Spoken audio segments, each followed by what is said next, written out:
All right, guys, what's up? Hey, want to shoot this quick video. I'm just getting back from my run. I had an experience today that kind of caught me off guard that I wanted to share. So today I went to the gym with my boy to get in his shots.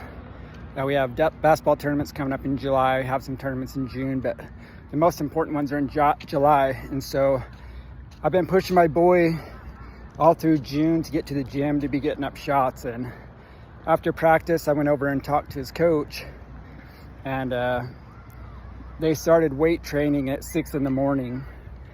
And I told my son's coach that, that'd be great, but, with our lives, getting up at 6 o'clock to hit the gym and then go home and work, and then get our son to basketball practice at 3 o'clock. And then that takes an hour and a half, 2 hours. That's just a lot of work for us as the parents to get him to the gym.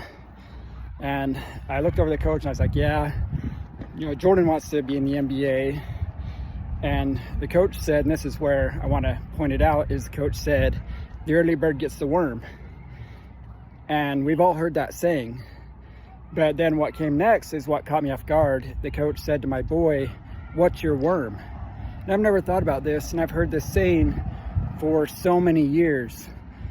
And it really caught me off guard. And my son said, kind of sad that I think it got him off guard too, but he said, I want to make it to the G League.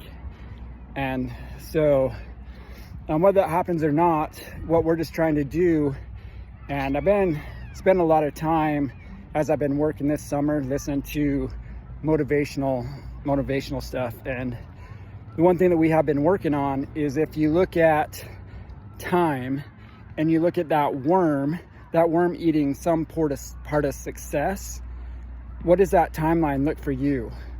And so, if my son is 13 and he wants to make it to the G League, he really only has 5 or 6 years to make that goal happen, to get that worm. And so what I had to then explain to him is, as we go to practice, he's shooting and he's not making every single shot, so he gets frustrated and he gets into his head. And so what I found as I've been working through motivational stuff is, I was able to explain to him this week that if we want to shorten that time to success or getting that worm, then we have to focus on frequency. So what frequency is for him is getting in that number of shots every single day.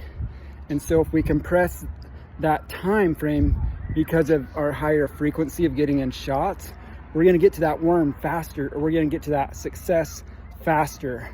So what I want to ask you guys today is, what is your worm? So as I'm out running right now, my worm right now is I'm training for my first marathon here in October. And I have to do it late at night. You can see the lights are all kicking on because it's getting so hot in our area. So I still have to work all day, get my son to basketball practice, do all these things that keep us busy, but then still get in that time to run, because that's my worm this year. So what is your worm? And let's get after it. The early bird gets the worm. So hopefully this is valuable to you guys. It really caught me off guard today and really made me think, how come I've never thought about this? I've heard that saying so many times. But I love that my son's coach said that. Shout out to JJ, because I think it caught him off guard too, that he had to think about that. So super powerful, such a simple quote. Let's get it, guys. Let's get that success, get the worm.